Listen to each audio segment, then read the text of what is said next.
La chronique Sur la glace est une présentation de Captorder, hygiène du sport. Captorder, passe à l'action. De retour à Sur la glace avec Martin Brochu.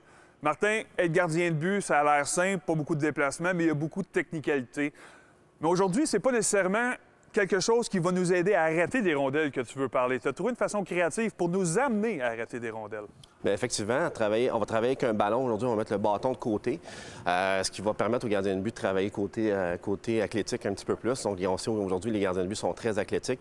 Donc, à travailler avec un ballon va permettre aux gardiens de but de vraiment développer au niveau de ses jambes, son dos, ses abdominaux, mais vraiment utiliser ses jambes avant de lancer. Donc, il ne pourra pas utiliser ses bras. En tenant un ballon, là, va être limité à utiliser ses jambes là, au maximum. Jongler ne fait pas partie des exercices avec le ballon aujourd'hui? Non, on peut le faire avec des balles, par contre. C'est bon, merci. Bon, bien, Martin, on joue au cirque un peu matin, on a sorti les ballons. On va essayer d'améliorer les qualités athlétiques des gardiens de but. Montre-moi ce que tu veux nous montrer. Bien, c'est un bon point. Effectivement, on va travailler au niveau athlétique un petit peu avec des ballons comme ça. Le gardien de but enlève complètement son bâton, n'utilise pas son bâton. On peut utiliser des rondelles, 2 rondelles. Je pense que tous les entraîneurs ont des rondelles sur les glaces normalement.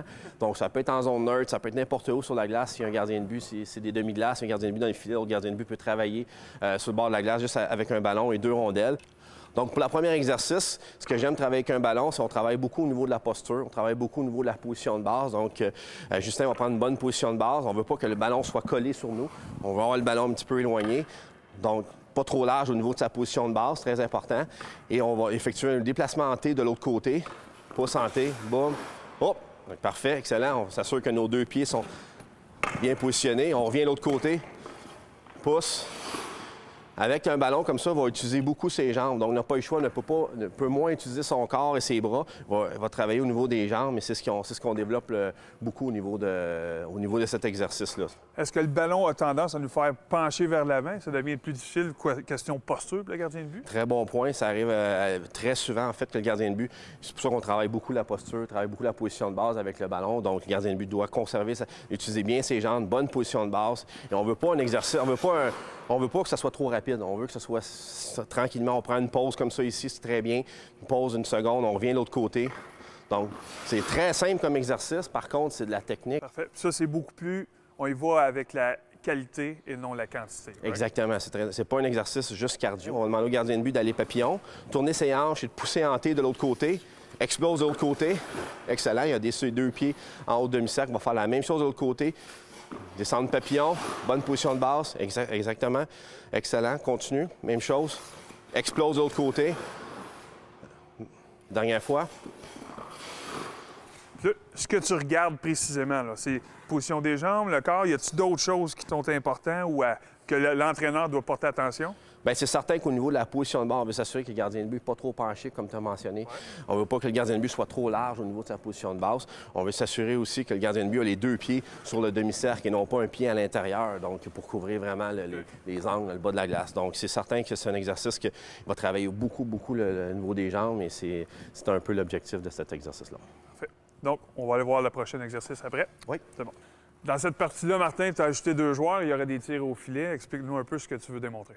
Donc, dans la deuxième séquence, on va demander au gardien de but de bien pousser sur le premier lancer. Donc, on va pousser pour être face à la rondelle, pouce, freine, déplacement en T. On va demander aux joueurs de tirer bas. On ne veut pas avoir de lancer haut pour un exercice comme celui-là. Là, c'est vraiment un lancer bas, faire la première arrêt et par la suite, il va y avoir un deuxième retour. Le gardien de but va être bien centré, effectue l'arrêt, utilise ses jambes pour se déplacer son corps devant la rondelle. Donc, il va faire l'arrêt pour le deuxième lancer.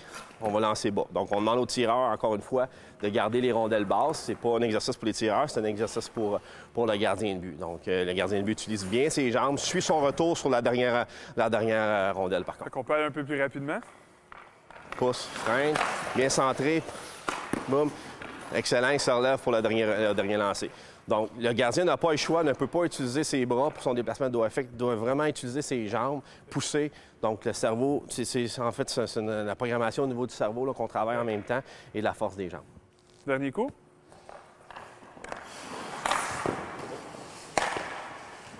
Il se relève pour le dernier lancer. Excellent.